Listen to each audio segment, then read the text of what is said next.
آپ کا ہوسٹ مہر ساجد شاکر اور آپ دیکھ رہے ہیں میرے چینل ہوپ نیوز ڈیجیٹل۔ آج ہم ایک ایسے معاملے پر بات کریں گے، سنسی خیز معاملہ ہے جس پر ایک بیوی نے اپنے اشنا کے ساتھ مل کر اپنے شوہر کو بڑی بے دردی سے قتل کیا، بلکہ اپنی پوری فیملی کو، اپنے بچوں کو ڈرا دھمکا کر عرصہ دراز رکھا، لیکن آج ایک ان کا بیٹا جس کے بال بھی سفید ہو گئے اور اس نے آج سچائی کا سامنا کیا، اور ان تمام پہلوؤں کو حکومت پنجاب، وزیر اعلیٰ پنجاب اور آئی جی پنجاب اور آر پی سرگودا کے سامنے رکھنے کا حوصلہ رکھا۔ ہم ان سے بات کریں گے۔ ہمارے ساتھ اس وقت اسٹوڈیو میں موجود ہیں غلام عباس صاحب۔ غلام عباس صاحب السلام علیکم۔ وعلیکم السلام۔ غلام عباس صاحب، مجھے یہ بتائیے گا کہ یہ جو معاملہ ہے قتل کا، جی سر، جو یہ آپ نے اپلیکیشن ڈی پی سرگودا کو دی ہے، ہاں جی، اس کے مطابق یہ معاملہ کب پیش آیا؟ یہ 1984 کو میرے والد صاحب کا جو ہے نا جی، ان کو بے دردی سے قتل کیا ہے میری والدہ نے اور رانا غلام حسین نے، انہوں نے جی میری آنکھوں کے سامنے سب کچھ ہوا ہے۔ اس وقت میری عمر تقریباً 10 سال تھی، تو ایک میری کم عمری اور دوسرا والدہ کے ڈر کی وجہ سے جو ہے نا جی، مجھے پھر بعد میں انہوں نے مجھے ڈاکٹر شمس صاحب ہیں جی، ان کے پاس کتنے سال میری زندگی کے جو ہے نا مجھے دوائیاں وغیرہ کھلاتے رہے۔ اس کے بعد پھر دیگر مقدمات میں یہ ڈاکٹر شمس صاحب تو پاگلوں کا علاج نہیں کرتے؟ بس مجھے بھی جن کا دماغی مسئلہ ہو؟ بالکل جی سر۔ تو آپ کو دماغی مسئلہ ڈکلیئر کرنے کے لیے انہوں نے اس حد تک پہنچایا آپ کو؟ جی سر۔ ٹھیک ٹھیک ٹھیک۔ اچھا، اس میں کون کون سے لوگ ملوث ہیں؟ اس میں رانا غلام حسین ہے جی، جی جی، اور میری والدہ رضیہ بیگم جی۔ اچھا، آپ کے والد کے نام کوئی پراپرٹی تھی جس لالچ میں یہ سب کچھ کیا گیا؟ جی ہاں جی، میرے والد صاحب کے کافی زیادہ پراپرٹی بھی تھی، اس کے بعد گاڑیاں چلتی تھی۔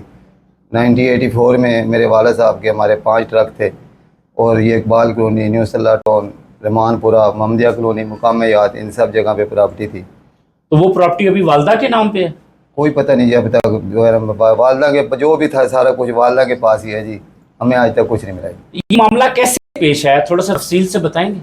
یہ رات تقریباً کوئی 21 فروری 1984 کو میرے والد صاحب ورک شاپ میں گاڑیوں کو کام بھی کرتے تھے، تو گاڑی وغیرہ ٹھیک کرتے تھے نا جی، وہاں سے واپس آئے ہیں تقریباً کوئی 2-2:30 بجے کے قریب جو ہے نا میرے والد صاحب کی چیخوں کی آواز آئی ہے۔ تو میں جب چیخیں سن کے میں اٹھا ہوں تو میں نے کیا دیکھا ہے کہ میری والدہ پہلے سے جاگ رہی ہے اور بیٹھی ہوئی ہیں۔ تو میں نے اپنی والدہ سے پوچھا، میں کہا امی جی یہ کس کی آوازیں ہیں؟ تو میری والدہ کہہ رہی ہیں کہ اپنا عباس تم خاموش ہو جاؤ اور باہر نہیں جانا، باہر تم ڈاکو جو ہے نا تمہاری والدہ کو مار رہے ہیں، اور تو تمہارے والد صاحب کو مار رہے ہیں، سوری میرے والد صاحب کو مار رہے ہیں۔ تو میں چپک کے اپنی والدہ کے سہم کے والدہ کے ساتھ چپک کے لیٹ گیا ہوں۔ تو جب والد صاحب کی چیخیں تھوڑے سے مدھم ہوئی ہیں تو ساتھ ہم صاحب والی ہے، اس نے آوازیں دی ہے میری والدہ کو، میری والدہ نے کوئی جواب نہیں دیا، اس نے بار بار کہا ہے کہ رضیہ۔ یہ کتنے لوگ تھے جو ان کو آپ نے اپنی آنکھوں سے دیکھا؟ یہ رانا غلام حسین صاحب اور میری والدہ، جب دروازے پہ دستک ہوئی ہے نا جی، تو میری والدہ اٹھ کے جانے لگی ہے، تو مجھے کہہ رہی ہیں کہ تم نے باہر نہیں آنا، تم نے باہر نہیں آنا، کہ جو ہے نا میں باہر جا کے دیکھوں۔ نہیں، میرے سوال کا جواب یہ ہے کہ کتنے لوگ تھے؟ یہ 2 جی، اس میں ایک رانا غلام حسین اور دوسرا میری والدہ جی۔ ٹھیک ہے، ہاں جی۔ اور اس میں آپ کے پاس کوئی اس وقت کا کوئی گواہ؟ اس وقت ہے جی، میری والدہ صاحب نے پہلے بھی ایک بندے کو ہے گواہ لکھا ہوا ہے جی، درخواست میں بھی ان کا نام لکھا ہوا ہے، عبدالرحیم ہے جی، ان سے بھی ذکر کیا تھا کہ ان کو شامل کرنا چاہتے تھے میرے، انہوں نے جواب دے دیا۔ اچھا، آپ کے والد کو جس معاملے میں قتل کیا گیا اس میں ایک اور بندے کو بھی شامل کرنا چاہتے تھے، لیکن وہ بندہ اس نے جواب دے دیا، اس نے کہا میں نے یہ کام نہیں کروں گا، اور نہ مجھے آئندہ کے بعد آپ نے یہ بات۔ آپ اعلیٰ اداروں سے کیا اپیل کرنا چاہتے ہیں؟ میں ان سے گزارش کرنا چاہتا ہوں جی کہ میری زندگی کے انہوں نے جو اتنے سال، 10 سال کی عمر سے لے کے اب تک جو ہے نا اتنے اذیتیں دی ہیں، اور اس کے بعد جیلیں کٹوائی ہیں، کوئی مقدمہ نہیں ایسا چھوڑا۔ جیلوں سے کیا مراد؟ انہوں نے مجھے کتنے دیگر مقدمات میں جیل میں گھر سے اٹھا کے لے جاتے تھے، ڈاکٹر شمس سے جان چھوڑی ہے تو پھر جیل میں، کوئی ایسا کیس نہیں ہے جو اب تک آپ پر کتنے مقدمات درج ہیں؟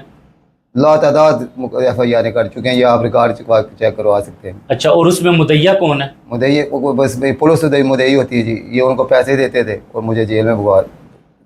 ابھی آپ RPO سرگودا اور DPO سرگودا سے کیا مطالبہ کرنا چاہتے ہیں؟ میں ان سے یہ کہوں گا جی کہ مہربانی کر کے، اگر میں اب یہاں تک پہنچ گیا ہوں ہمت کر کے، نہیں تو جتنی دفعہ میں نے کوشش کی اتنی دفعہ مجھے ماریں پڑی ہیں اور بڑی اذیتیں دی ہیں انہوں نے، تو اس وقت ایک دفعہ مہربانی کر کے جو ہے نا جی، اوپر اللہ اور اللہ کا رسول ہے، نیچے آپ ہیں جی، بس آپ کی اداروں سے اپیل ہے کہ مجھے انصاف دیا جائے۔ دیکھیں جی، غلام غلام عباس صاحب کا یہ کہنا ہے کہ میری اعلیٰ اداروں سے اپیل ہے کہ میں سن 1984 سے لے کر اب تک ڈر کے رہا ہوں اور مجھے پاگل کرنے کے لیے تمام حربے استعمال کیے گئے، لیکن میں نے ہمت نہ ہاری، اور آج میں میڈیا کی وساطت سے اعلیٰ اداروں سے اپیل کرتا ہوں کہ میرے والد کے قاتلوں کو کفر کردار تک پہنچائے، اور اس میں جو لوگ بھی ملوث ہیں ان کو سخت سے سخت سزا دی جائے، اور میری جان کو بھی خطرہ ہے۔ اگر کل کو مجھے کچھ ہوتا ہے، اگر آپ کو کل کو کچھ ہوتا ہے تو اس کے کون ذمہ دار ہوں گے؟ یہی لوگ ہیں جی۔ نام بتائیں نا۔ یہ میری والدہ